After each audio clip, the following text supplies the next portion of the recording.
নমস্কার বন্ধুরা, আজকে একটা সেদ্ধ ডিম আর দুটো সেদ্ধ করা আলু দিয়ে একটা স্ন্যাক্সের রেসিপি আপনাদের সাথে শেয়ার করব। একটা ঝটপট স্ন্যাক্স, খুব তাড়াতাড়ি হয়ে যায়। তো এর জন্য আমি একটা বাটির মধ্যে ওই 1 কাপের মতো ময়দা নিয়েছি। এটা কিন্তু আটা দিয়েও তৈরি করতে পারেন, তো আমি শুধু ময়দা দিয়ে করছি। ময়দার মধ্যে দিয়ে দিচ্ছি একটু লবণ, হাফ চা চামচ চিনি, একটু চিলি ফ্লেক্স দিলাম আর একটু দেব মিক্সড হার্বস। এগুলোকে দিয়ে ভালো করে মিশিয়ে নিচ্ছি। আর এর মধ্যে আবার 2 চামচের মতো সাদা তেল দেব। যেমনভাবে ময়ম দেয় সেইভাবে একটু ময়ম দিয়ে ময়দাটাকে রেডি করে নেব। ময়দাটাকে একটু ভালো করে মেখে নেব, মানে গুঁড়ো গুঁড়ো করে ময়মটা দিয়ে নেব। কারণ ময়ম না দিলে কিন্তু জিনিসটা মানে ক্রিস্পি হবে না। আর এটা কিন্তু বেশ একটু ক্রিস্পি না হলে খেতেও ভালো লাগবে না। সেজন্য হাত দিয়ে ডলে ডলে এটাকে ভালো করে ময়ম দিয়ে নিলাম। এবার অল্প অল্প করে জল দিয়ে এটাকে একটা সফট ডো করে নেব। তবে খুব বেশি নরম হবে না, মানে একদম লুচি পরোটার মতো যেরকম নরম তুলতুলে সেরকম হবে না মাখাটা। একটু আটো আটো করে ময়দাটা মেখে নেব। ময়দাটা ভালো করে মাখা হয়ে গেছে, এটাকে এবার ঢাকা দিয়ে 10 মিনিট একটু রেস্টে রেখে দেব।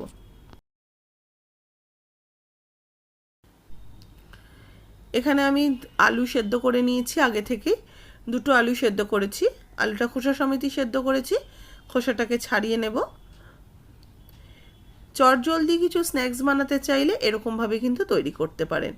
আজকের এই রেসিপিটা বাড়িতে চট করে যদি কেউ চলে আসে, কথা বলতে বলতে চায়ের জল বসিয়ে একটু ডিম আলু সেদ্ধ বসিয়ে দেবেন। আর বাড়িতে যদি আটা মাখা থাকে, সেই আটা মাখার মধ্যেও কিন্তু একটু চিলি ফ্লেক্স, একটু পার্সলে কুচি বা একটু ধনে পাতা থাকলো বা একটু মিক্সড হার্বস, যা কিছু হাতের কাছে থাকবে সেগুলোকে দিয়ে আটাটাকে আরেকবার মেখে নেবেন। তারপরে আলু আর ডিম সেদ্ধ হয়ে গেলে চটপট এটা কিন্তু তৈরি করে নিতে পারেন। আলুটাকে একটু মেখে নিলাম, কড়াই বসিয়েছি, কড়াইতে দিয়ে দিলাম ওই 1 টিস্পুনের মতো সাদা তেল। তেল ভালো করে গরম হয়ে গেলে দিয়ে দিচ্ছি একটু কুচানো পেঁয়াজ আর একটু কুচানো কাঁচা লঙ্কা। পেঁয়াজটাকে একটু হালকা করে ভেজে নেব, খুব ব্রাউন করার প্রয়োজন নেই। দেখুন হালকা বাদামি রং এসে গেছে পেঁয়াজের মধ্যে। এবার দিয়ে দিচ্ছি কুচিয়ে রাখা টমেটো। একটু টমেটো কুচি এর মধ্যে অ্যাড করে দিয়ে টমেটোটাও যতক্ষণ না সফট হচ্ছে একটু নাড়াচাড়া করে নেব।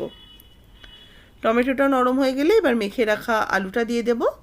আলুটা দিয়ে এবার এর সাথে ভালো করে একটু মেশাতে থাকবো। আলুটাকে এই পেঁয়াজ লঙ্কা এসবের সাথে ভালো করে একটু মিশিয়ে নিচ্ছি। এবার এর মধ্যে একটু লঙ্কার গুঁড়ো দেব, আর দেব একটুখানি লবণ, দেব একটু গোলমরিচের গুঁড়ো,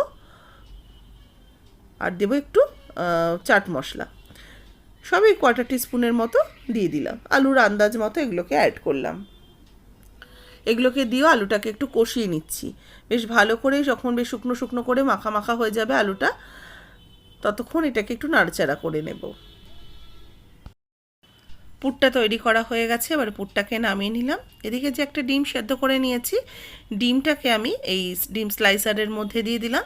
দিয়ে এটাকে গোল গোল করে পাতলা করে কেটে নেব। ডিমগুলো কেটে আমি একটা প্লেটের মধ্যে রেখে দিচ্ছি। দেখুন বেশ সুন্দরভাবে গোল গোল করে কাটা হয়ে গেছে। এগুলো কিন্তু ডিম স্লাইসার যদি হাতের কাছে না থাকে, সুতো দিয়ে খুব ভালো কিন্তু ডিম কাটা যায়, বা ছুরি দিয়েও কেটে নিতে পারে। তবে ছুরি দিয়ে কিন্তু একটু মোটা হয়ে যায়, কাটাটা একটু পাতলা করে হয় না, তার জন্য এটা ব্যবহার করা।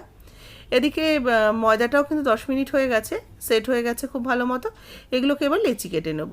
লেচিগুলো গোল গোল করে কেটে রেখে দিচ্ছি। যেরকম রুটির জন্য লেচি কাটা হয় ঠিক সেই মতনই আমি সেই সাইজেরই রুটির মতো করেই কেটে নিচ্ছি।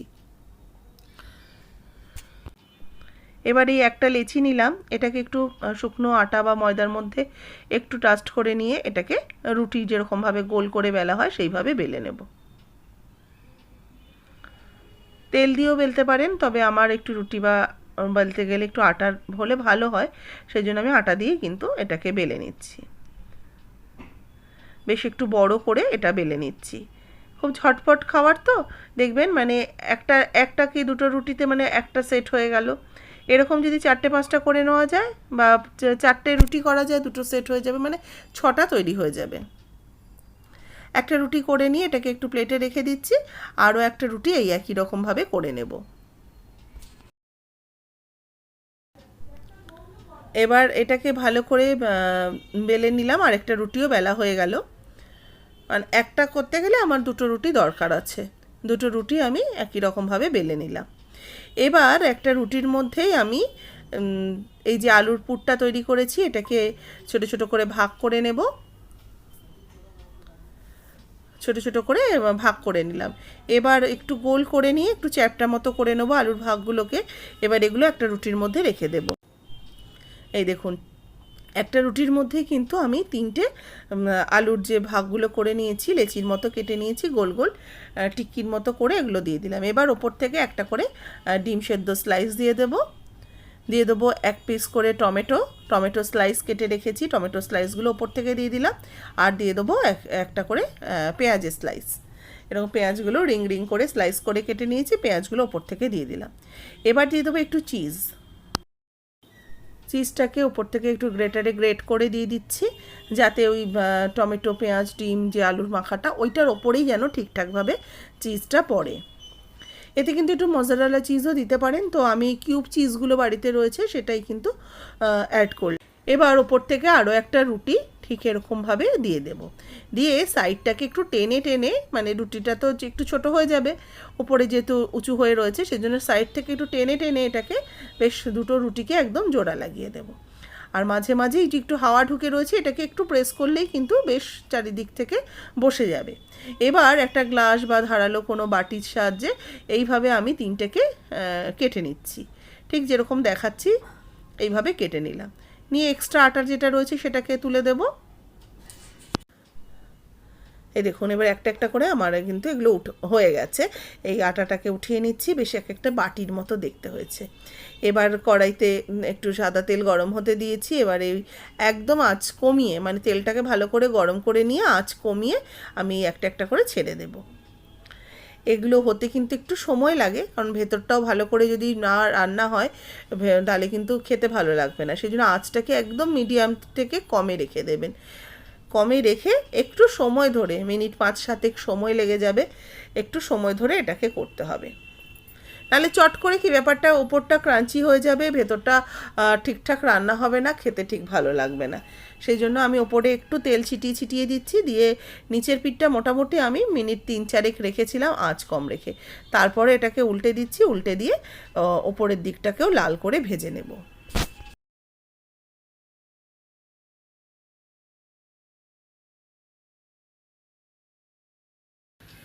দেখুন, বেশ সোনালি রং এসে গেছে। মোটামুটি দুটো পিঠই আমার ভাজতে 7 থেকে 8 মিনিটের মতো সময় লেগেছে। এবার এগুলোকে উঠিয়ে নেব, একটা প্লেটের মধ্যে উঠিয়ে নিচ্ছি। একটু টিস্যু দিয়ে নিয়েছি, টিস্যু দিয়ে নিয়ে প্লেটের মধ্যে এটাকে উঠিয়ে রাখছি, যে এক্সট্রা তেলটা যাতে ঝরে যায়।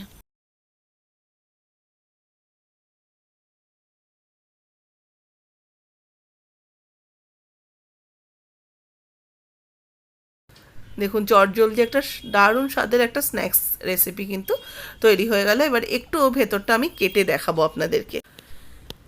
একটু গরম, হাত দিতে অসুবিধা হচ্ছে, তো একটু কেটে দেখাচ্ছি ভেতরটা কীরকম দেখতে হয়েছে। ভেতরটা কিন্তু ভীষণ সুন্দর হয়েছে, যেরকম ক্রিস্পি, আর খেতেও কিন্তু অসাধারণ স্বাদ হয়েছিল। অবশ্যই বাড়িতে একদিন তৈরি করবেন, করে আমাকে জানাবেন কেমন লাগলো রেসিপি। ভালো লাগলে একটা লাইক করবেন, শেয়ার করবেন। যারা নতুন দেখছেন আমার চ্যানেলকে সাবস্ক্রাইব করে পাশে থাকা বেল আইকনটা অবশ্যই প্রেস করে দেবেন। ফেসবুক পেজের যারা নতুন দেখছেন অবশ্যই পেজটাকে ফলো করুন, রেসিপিটাতে একটা লাইক দিন। আর আজকের এই রেসিপি কেমন লাগলো সেটা কিন্তু কমেন্টস করে জানাতে ভুলবেন না। বাচ্চাদের টিফিনেও কিন্তু একই রকম রুটি তরকারি না দিয়ে এইভাবে একটু করে দিতে পারেন, বেশ একটু পকেট পকেট দেখতে হয়, খেতে কিন্তু দারুণ লাগবে।